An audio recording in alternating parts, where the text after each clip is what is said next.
Dans cette vidéo, on va rechercher une distribution invariante. Alors, on va partir d'une matrice de transition associée à une chaîne de Markov, et on cherche donc une distribution invariante, c'est-à-dire une distribution que l'on va noter PI fois la matrice de transition doit redonner la distribution de départ. Ça, c'est une distribution donc dite invariante. On va la chercher sous la forme d'une matrice ligne. Donc ici, on a une matrice de transition de 2. Donc on va avoir une matrice ligne de colonnes et sous la forme XY.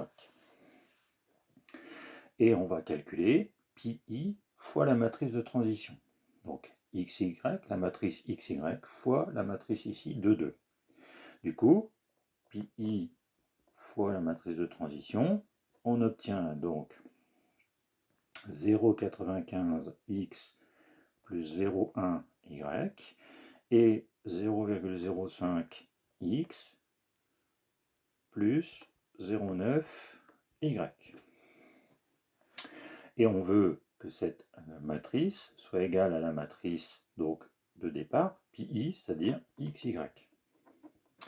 Donc du coup, on en déduit deux équations, c'est-à-dire 0,95x plus 0,1y est égal à x, et 0,05x plus 0,9y est égal à y. Maintenant, si on transfère x et y dans le même membre que les autres inconnus, on va obtenir en fin de compte une seule équation, et on obtient l'équation qui est 0,05x moins 0,1y est égal à 0. Donc du coup, on n'a plus qu'une seule équation. Sauf que, il ne faut pas oublier qu'on cherche une distribution invariante, c'est-à-dire qu'on doit avoir x plus y qui est égal à 1.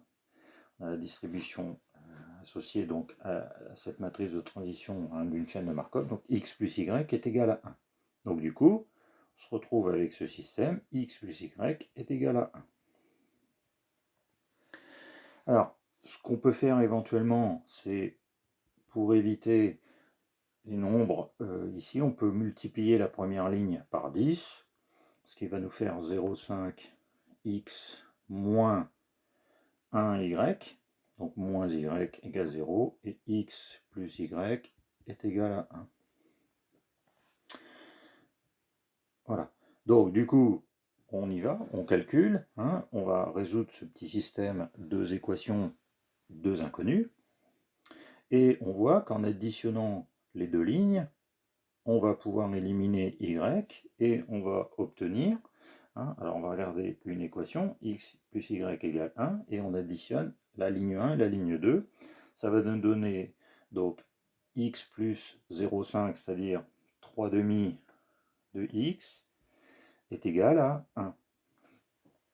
Donc du coup, x sera égal à 2 tiers, puisque si 3 demi de x est égal à 1, c'est que x est égal à 2 tiers.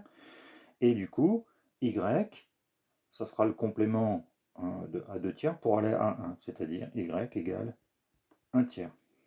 Voilà. Donc du coup, on vient de trouver notre distribution invariante, qui est 2 tiers,